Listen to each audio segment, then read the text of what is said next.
আরে মানুষ টাকা পয়সা দেখতে করতে কেউ কিছু করতে পারে না। আরে শোনো, বাড়ি গাড়ি, ঠিক আছে, ধন সম্পদ, এগুলোতে কেউ কিছু করতে পারে না। কিন্তু মানুষ মানুষের জন্য, মানুষকে ভালোবেসে দেখো, তাহলে সম্মান পাবে। আর আরেকটা কথা বলি, মানুষ কাকে বলে জানো? মানুষ তাকে বলে যে নাকি অন্যের বিপদের কাজে এগিয়ে আসে, তাকে বলা হয় মানুষ। মানুষকে ভালোবেসে দেখো, দেখো তুমি অনেক সম্মান পাবে। আরে তুমি তো একটা সাধারণ কুকুরকে ভালোবাসতে জানো না, তুমি কিভাবে মানুষকে ভালোবাসবে?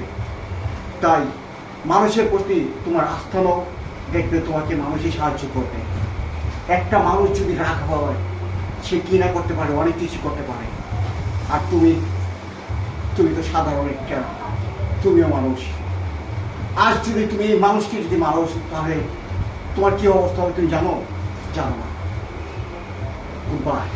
মনে রেখো, মানুষ মানুষের জন্য, মানুষ সেই অমানুষের জন্য নয় যে মানুষ নাকি কখনো তোমার পাশে আসবে না। খুদা হাফেজ।